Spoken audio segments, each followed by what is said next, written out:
श्री गणेशाय नमः। विश्वेशं माधवं ढुण्डिं दण्डपाणिं च भैरवं वन्दे काशीं गुहां गंगां भवानीं मणिकर्णिकां। जैसा कि आप सभी को विदित है, शास्त्री प्रथम खंड के छात्रों के लिए अनिवार्य संस्कृत व्याकरण इस प्रश्न पत्र में लघु सिद्धांत कौमुदी के अंतर्गत पंचसंधि समास एवं कारक प्रकरण का निर्धारण है। पूर्व की कक्षाओं में हमने पंचसंधि प्रकरण को पूर्ण कर लिया। अब हम आज से समास प्रकरण का प्रारंभ करने जा रहे हैं। समास यह पाणिनि जी की एक संज्ञा है, पाणिनि व्याकरण की एक संज्ञा है। अष्टाध्यायी के द्वितीय अध्याय में जब प्रथम पाद में तृतीय सूत्र आता है तो वहाँ सूत्र है प्राक कडारात समासः। इसका अधिकार उसी अध्याय के द्वितीय पाद के अंतिम सूत्र तक जाता है, आ कडारादि का संज्ञा तक। अतः अष्टाध्यायी के दूसरे अध्याय में इन दो पादों में, प्रथम और द्वितीय पाद में समास संज्ञा की गई है। इनमें ही समास संज्ञा करने वाले अनेक सूत्र हैं। उनमें अव्ययी भाव का भी अधिकार आएगा, फिर तत्पुरुषः का अधिकार आएगा, शेषो बहुव्रीहि ही आएगा, चार्थे द्वंद्व आएगा। इस प्रकार से समास की अलग अलग संज्ञाएं भी पाणिनि जी ने की है कि इन सूत्रों से जो होगा उसे हम अव्ययी भाव समास कहेंगे, इन्हें तत्पुरुष समास कहेंगे, या इन्हें बहुव्रीहि कहेंगे, या इन्हें द्वंद्व समास कहेंगे। इसी से समास के अनेक भेद हो गए। अनेक आचार्य समास के विषय में अनेक भेदों की बात करते हैं। लघु सिद्धांत कौमुदी के अंतर्गत वरदराजाचार्य जी ने समास के 5 भेद किए हैं, जो इन्होंने प्रतिज्ञा वाक्य के द्वारा कहा है। वे प्रारंभ करते हैं, तत्रादौ केवल समासः समासः पंचधा। समास 5 प्रकार के होते हैं। उनमें जो पहला है वह केवल समास है। केवल समास क्या है, आगे चल के स्वयं इसे कहेंगे कि जिनमें किसी विशेष प्रकार की संज्ञा न हुई हो। तत्र समसनं समासः सच विशेष संज्ञा विनिर्मुक्तः केवल समासः प्रथमः। प्राक् कडारात् समासः, इस सूत्र के बाद एक सूत्र है सह सुपा, और उसके तुरंत बाद सूत्र है अव्ययी भावः। तो अव्ययी भाव के अधिकार में जो आगे चलेगा उन सब की संज्ञा हो जाएगी अव्ययी भाव संज्ञा। परंतु अव्ययी भाव के पहले जो सहसुपा है, यहाँ पर पाणिनि जी की कोई और संज्ञा का अधिकार नहीं है, केवल प्राक् कडारात् समासः है। अगला ही सूत्र है सहसुपा। तो सहसुपा में जो अधिकार आ रहा है वो केवल समास का आ रहा है, और अव्ययी भाव के बाद जो अधिकार आएगा वह समास का भी आएगा, अव्ययी भाव का भी आएगा। तो बाकी को तो हम कह देंगे अव्ययी भाव समास है। जहाँ तत्पुरुषः का अधिकार आ रहा है वहाँ हम कह देंगे तत्पुरुष समास है। जहाँ बहुव्रीहि का अधिकार आ रहा है वहाँ हम कह देंगे बहुव्रीहि समास है। लेकिन सहसुपा यह जो सूत्र है, इस पर पाणिनि जी की कोई विशेष संज्ञा का अधिकार नहीं है, केवल प्राक् कडारात् समासः से समासः का अधिकार है। इसी सहसुपा वाले सूत्र से जो समास होगा उसे हम क्या नाम देंगे, इसलिए वरदराजाचार्य जी ने इसका नाम केवल समास रख दिया। इसका अर्थ है कि यह केवल समास ही है, इसमें न अव्ययी भाव संज्ञा है न तत्पुरुष संज्ञा है। पाणिनि जी ने कोई विशेष संज्ञा इसमें नहीं की है, इसलिए सहसुपा से जो समास होता है इसे हम केवल समास कहते हैं। अब प्रश्न होता है कि समास कहते किसे हैं। तो समपूर्वक असुक्षेपणी धातु है। इस धातु से घय प्रत्यय करने पर और घय प्रत्ययित होने से अत उपधायाः से उपधा वृद्धि करने पर समास शब्द निष्पन्न होता है। इसे ही वरदराजाचार्य लिखते हैं समसनं समासः, संक्षेपीकरण समास है। समसन करना अर्थात संक्षेप करना, अनेक पदों को मिला करके एक पद बना देना, यही समास है। जैसे उदाहरण के लिए गंगा जल हम कहते हैं। गंगा जल का अर्थ है गंगा का जल। गंगायाः जलम गंगा जलम। गंगायाः एक अलग पद है, जलम एक अलग पद है, लेकिन हमने दोनों को मिला दिया और अब हो गया गंगा जल।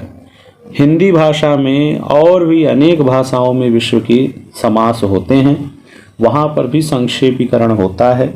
अनेक शब्दों को मिला करके एक शब्द बनाए जाते हैं। जैसे लंबोदर, लंबा है उदर जिसका, इस लंबे वाक्य को बोलने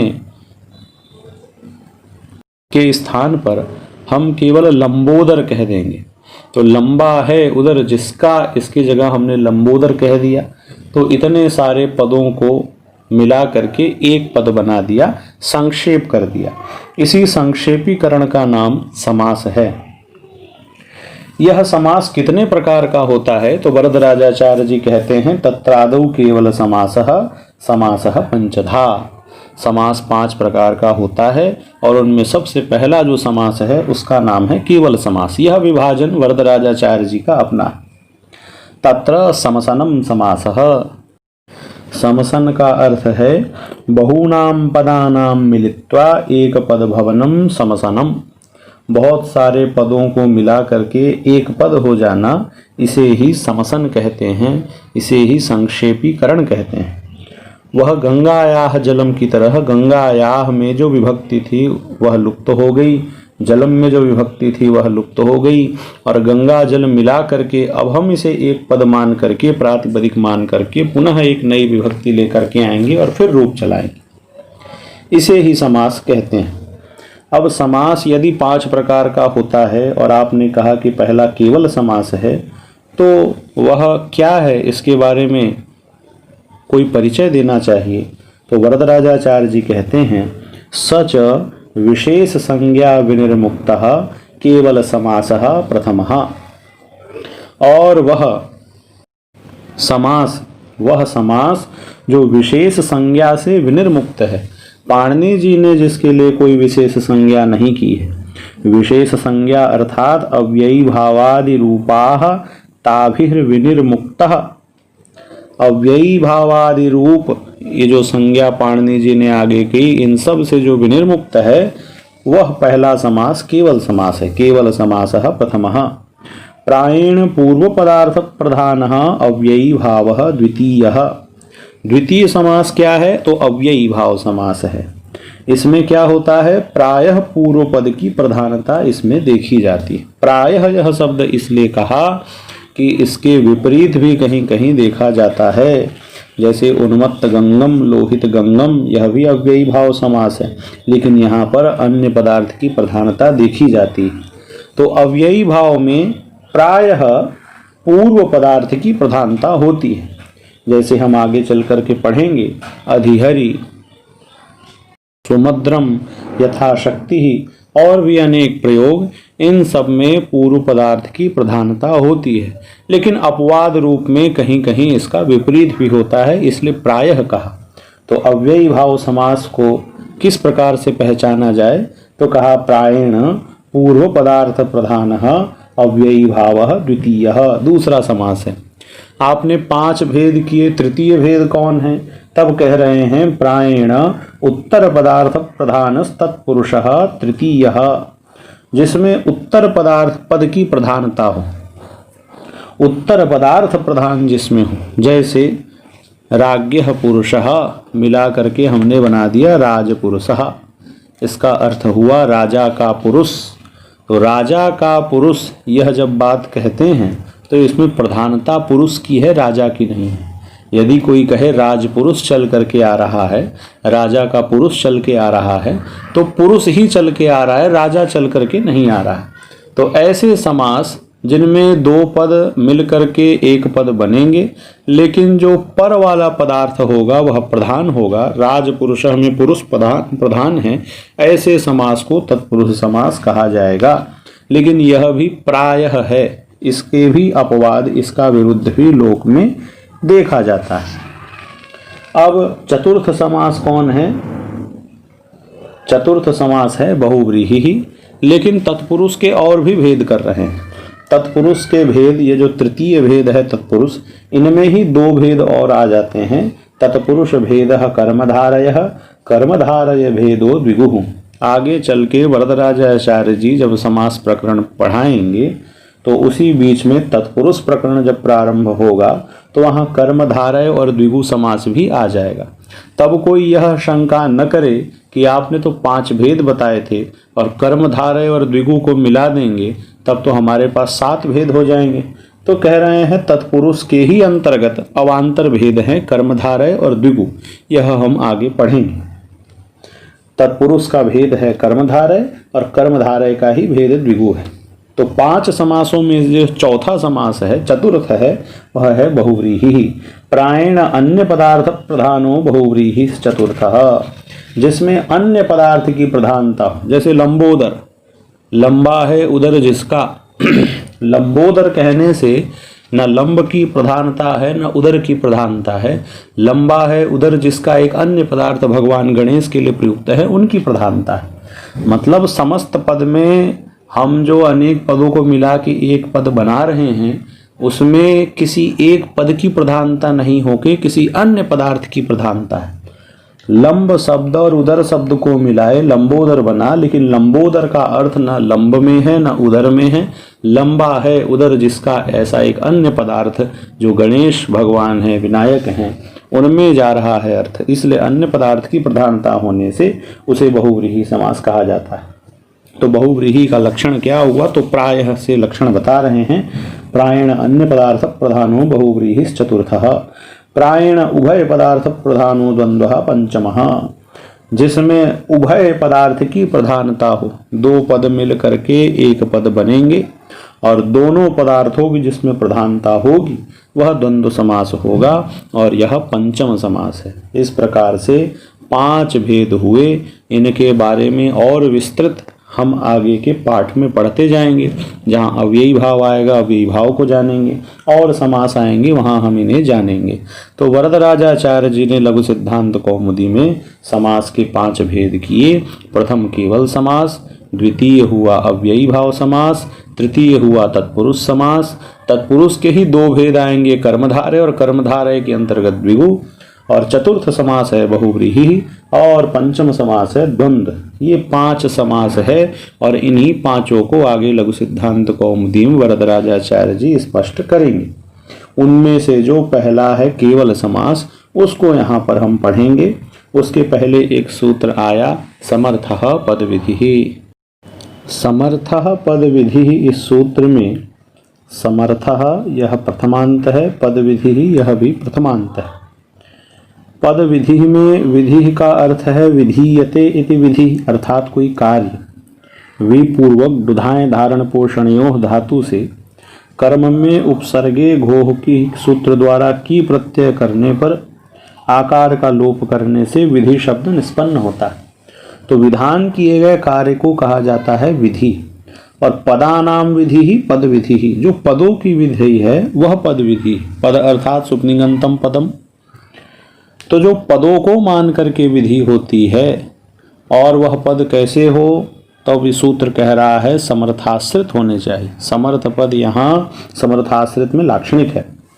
अर्थ ये हुआ कि पद विधि जब भी होगी, पदों को मान करके कोई भी यदि कार्य होगा तो वह समर्थ पदों को होगा। जैसे राज्ञः और पुरुषः में इन दोनों पदों को मिला करके एक पद बनाया जा रहा है, समास किया जा रहा है। तो यह जो समास वाला कार्य है यह पद विधि है, क्योंकि पदों को मिला करके हो रहा है। तो जब पदों में कोई विधि होगी, जैसे तत्पुरुष में तद्धित प्रत्यय जब करते हैं, तद्धित प्रत्यय में भी जब हम कोई अण प्रत्यय किए तो वह पद से किया जाता है। जैसे वसुदेवस्य अपत्यम, ऐसा अगर करे वासुदेव, तो वसुदेवस्य इस पूरे पद से अण प्रत्यय आता है। बाद में गंस जो षष्ठी है उसका लुक हो जाता है, लेकिन पद से ही तद्धित प्रत्यय आया, तो यह भी पद विधि है। तो पद विधि का यह जो क्षेत्र है यह बहुत विशाल है। जहाँ जहाँ पदों को मान करके कोई कार्य होगा वो पद विधि है। लेकिन वो पद विधि कहाँ होगी? समर्थाश्रित में होगी। जो पद में सामर्थ्य हैं उनके मध्य यह विधि होगी, असामर्थ्य वाले पदों में नहीं होगी। प्रश्न ये हुआ, पदों में सामर्थ्य कैसे देखेंगे? कैसे हम जानेंगे कि यह पद में सामर्थ्य है या नहीं है? तो सामर्थ्य देखने के लिए 3 गुण अपेक्षित है। वह है आकांक्षा, योग्यता और आसक्ति। आकांक्षा का अर्थ हो गया एक पद के न रहने पर दूसरे पद के अंदर आकांक्षा बनी रहती। जैसे हमने कह दिया राज्ञः, राजा का, तो आकांक्षा बनी रहेगी कि क्या राजा का। जब पुरुषः कह देंगे राजा का पुरुष, तो आकांक्षा समाप्त हो जाएगी। या फिर केवल हम पुरुषः कह दे पुरुष, तो मन में आकांक्षा बनी रहेगी क्या पुरुष, किसका पुरुष, या पुरुष को क्या हुआ, कोई आकांक्षा बनी है। तो एक पद को कहने पर दूसरे पद के अभाव में जो आकांक्षा बनी होती है, यह सामर्थ्य का गुण है। यह आकांक्षा बनी रहनी चाहिए, तब उन दो पदों, एक पद को दूसरे पद की आकांक्षा होगी, उन्हीं में पद विधि होगी। दूसरा गुण है योग्यता। जैसे कोई कहा अग्निना सिंचति, अग्नि के द्वारा सेचन कर रहा है। इन पदों का कोई मेल नहीं, इसका कोई अर्थ नहीं निकल रहा है, क्योंकि अग्नि में सेचन क्रिया रहती ही नहीं, तो यहाँ योग्यता नहीं है। अग्निना सिंचति इस वाक्य में योग्यता नहीं, क्योंकि अग्नि का सेचन होता ही नहीं, इससे अर्थबोध नहीं होगा। तीसरी बात है आसक्ति। आसक्ति का अर्थ हुआ निकटता।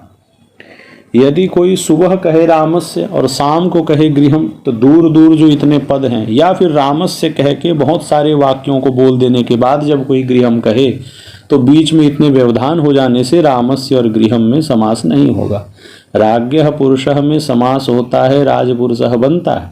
लेकिन कोई राज्ञः कहने के बाद में बहुत सारे शब्दों को बोल दे, कह दे रामः गृहम गच्छति, कह दे रामः गृहम न गच्छति, कह दे, और बाद में कह दे पुरुषः, तो वह राज्ञः जो सबसे पहले कहा और बीच में इतने व्यवधान के बाद अब पुरुषः कहा, तो अब इनके बीच में समास नहीं होगा। पद विधि किनमें होगी, जो समर्थ पद होंगे। पदानाम विधि है, तो समर्थ पदों की जो विधि है, पद विधि होगी समर्थों। पद संबंधी जो विधि स समर्थाश्रितो बोध्यः, इसका यही अर्थ है। अब अग्रिम सूत्र है प्राक कडारात समासः, जिसकी चर्चा हमने प्रारंभ में की थी। यह अधिकार सूत्र है, दूसरे अध्याय के प्रथम पाद का तृतीय सूत्र है। इसका अधिकार कडाराह कर्मधारये तक जाता है। वही वृत्ति में वरदराजाचार्य जी लिख रहे हैं, कडाराह कर्मधारये इत्यतः प्राक समासः इत्यधिक्रियते। तो द्वितीय अध्याय के द्वितीय पाद का अंतिम सूत्र 38वां सूत्र है कडाराह कर्मधारये। इसके पूर्व तक समास का अधिकार जानना चाहिए। सभी समास संज्ञा करने वाले सूत्र इनके मध्य में आ जाएंगे। द्वितीय अध्याय के 2 पाद के मध्य में ही सब आ जाएंगे। और प्राक कडारात समासः के तुरंत बाद का सूत्र है सहसुपा, और सहसुपा के तुरंत बाद का सूत्र है अव्ययी भावः। यह 2-1-3 का प्राक कडारात समासः है, 2-1-4 का सहसुपा है, 2-1-5 का अव्ययी भावः है। अव्ययी भावः से पाणिनि जी अव्ययी भाव संज्ञा करेंगे, आगे तत्पुरुषः आएगा, उसके आगे शेषो बहुव्रीहि आएगा। लेकिन यह सहसुपा, यह जो सूत्र है, इसमें किसी विशेष संज्ञा का अधिकार नहीं आ रहा है, केवल प्राक कडारात समासः से समासः का अधिकार आ रहा है। इसलिए वरदराजाचार्य जी ने इस सूत्र से होने वाले समास का नाम केवल समास रख दिया। अब अगले पाठ में हम सहसुपा इस सूत्र को विस्तार से पढ़ेंगे।